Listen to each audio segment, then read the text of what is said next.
Good afternoon.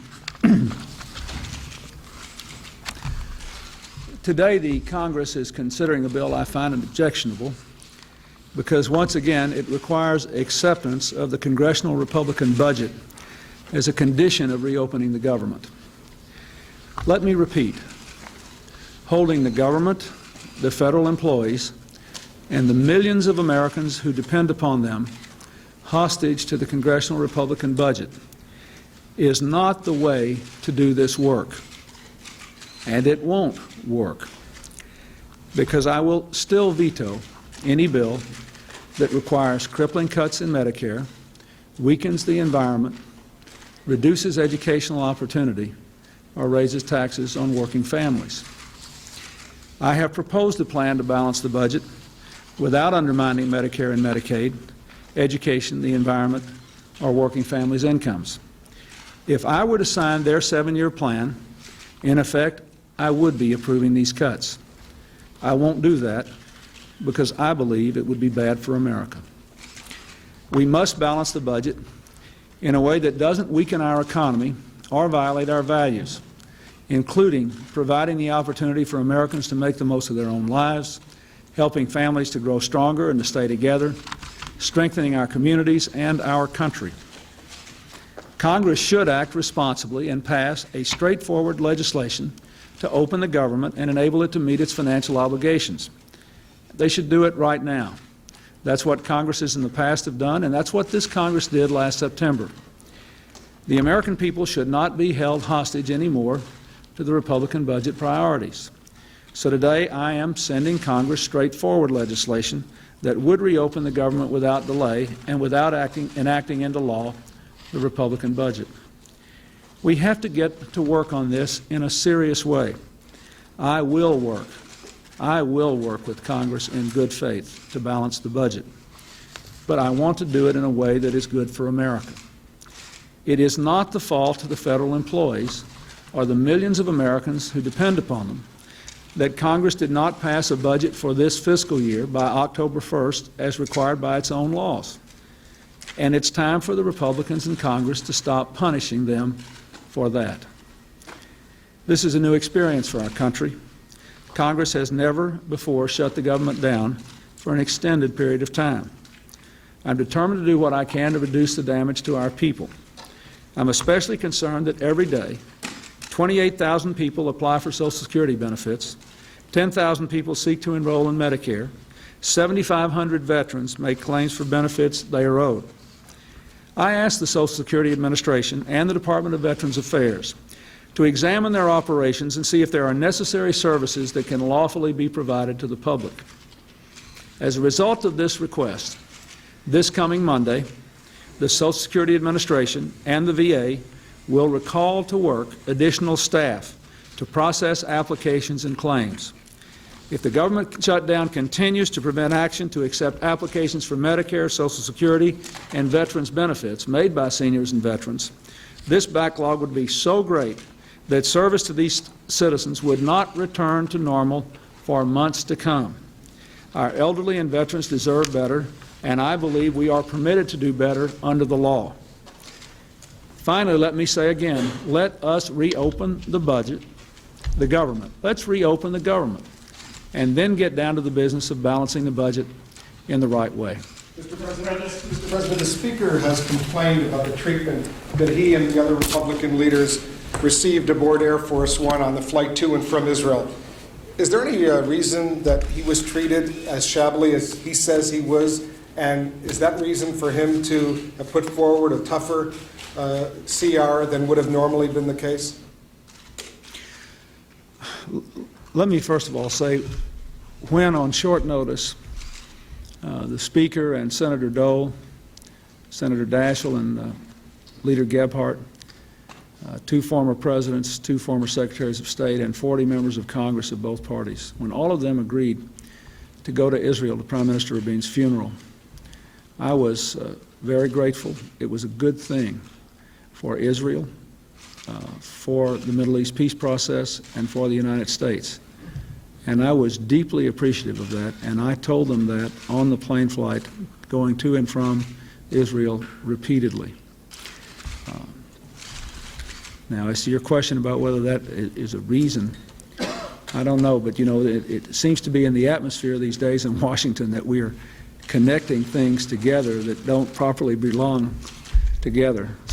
I can tell you this, if it would get the government open, I'd be glad to tell him I'm sorry. but I was clear in expressing my gratitude to everyone for going. It was an arduous trip. It was hard on them. They did it on short notice, and I was very grateful, and I still think it was a very important thing that they did. Mr. President, all of the numbers that you're arguing about from the OMB and the CBO in the out years are just educated guesswork anyway, aren't they? And if so, would you agree to balancing the budget in 7 years if some neutral arbitrator, someone with stature like the Fed chairman, were able to mediate some agreed-on set of numbers? First of all, I'm not going to make any agreements to do anything that would require me to agree to reductions in Medicare, Medicaid, funds to meet national standards in our schools, or to provide Head Start for our children, or scholarships and college loans to people who need them to make the most of their own lives, or to undermine the environment. It is clearly not necessary. I would remind you that when I presented my 10-year balanced budget plan to Congress, which our own people say can now be achieved in 9 years, Chairman Greenspan said it was a perfectly credible budget. And I would also remind you, as Senator Conrad pointed out today with his charts, that if you look at what we did in 1993, we have outstripped what the Congressional Budget Office said we would achieve in our 5-year deficit reduction plan by well over $100 billion. So the methodology they are using is one no one accepts. And this is not one of those split the difference things. I split the difference between all the economic forecasts. I gave a very moderate and disciplined recommendation to the Congress based on the experts. I did not cook the books. Our growth figure for this budget is what the country's grown for the last 25 years. I cannot believe that the Congress seriously believes that if we balance the budget in the right way, our economy would grow more slowly in the next 7 years than it has in the last 25 years. Why then would you estimate that? Because that enables you to cut more. I do believe that there is a controlling element with an ideological bias toward cutting education and the environment and making as many cuts as possible in Medicaid and Medicare. But I think that's wrong. And so I can tell you, I have proved something that they have not yet proved. I have proved that we know how to balance the budget and grow the economy. It was our administration and the Democrats in the Congress that voted for the last deficit reduction plan that has given us the lowest deficit of any large economy in the world, the strongest economy in the world, and a growing economy. We have proved we know how to do it. I am not going to engage in any negotiations now that would possibly compromise the principles that I know are good for America. Mr. President, Speaker Gingrich has contended now that 7 years is the most effective time period to get a balanced budget. He says he bases that on intuition. What's your current time target? You've mentioned several different time targets over the weeks and months, and what do you base that estimate on? Well, first of all, if you go back to all my comments, with the exception of the comment I made in 1992 on the Larry King Show, which we clarified within, I think, 2 days. What I have said is how long it takes to balance the budget obviously depends upon the assumptions you use and the other elements of the budget. How big will the tax cut be, for example? But I can tell you that we believe, and we have said, that we can implement the plan that I have put forward in 9 years. Now, what I did, the difference in the way we put our balanced budget together and the way they did is quite stark. That is, we both had to have some estimate of how fast they thought the economy would grow and what we thought inflation and health programs would be. But they make it plain that they started with 7 years and started with their $245 billion tax cut and then decided at a totally arbitrary way how much they had to take out of Medicare and Medicaid and these other programs. That's not what we did. We said we have to balance the budget in a reasonable period of time. Here's how much we think the economy will grow. Now, how much can we cut? How much can we slow the rate of medical inflation in these programs?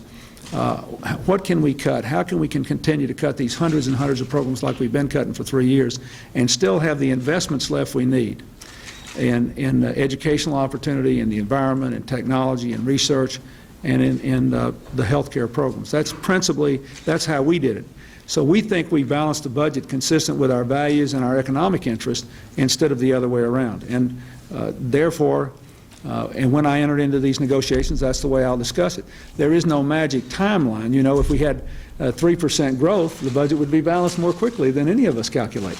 So this is to go back to the earlier question, it's important that the American people understand that this is a multi-year balanced budget plan. The budget is done on a yearly basis. This is a balanced budget plan. And the only thing I want to do is to have a plan that balances the budget consistent with our values and our interests. And I don't think you can discuss one item in isolation with the others. It's not, you can't talk about 7 years in isolation from everything else. So we put together our budget from the ground up in the right way. That's the way I'd like for these negotiations to proceed. Mr. President, are you concerned that you lost 48 House Democrats on the vote last night? They voted with Republicans, putting the Republicans within sort of spitting distance of being able to override your veto? No, I would have been concerned if it meant enough for a veto override. But to be fair to those House Democrats, they did, their budget is much closer to mine than the Republican budget, except they don't permit any kind of tax cut at all for working families, for education and child rearing. And as you know, I would like to provide one. But if you go back and look at what the House Democrats did, they have much lower Medicaid, Medicare, education, and environmental restrictions, cuts, than the Republican budget. And they do it by having no tax cut at all and a reduction in the CPI. So what they thought was that they ought to say, we can do it within these frameworks, and we did it before, so we want to own up to the fact that we did it before. But they have no intention, those House Democrats, except for maybe just a handful of them, of supporting the Republican budget. The argument I was making is that their vote would be misinterpreted as an endorsement of the Republican budget framework, which it manifestly was not. So I'm satisfied with the vote and how it came out. So how do we get out of this mess? Where do we go from here? Well, I will keep working to find a way to open the government and permit the budget negotiation to continue.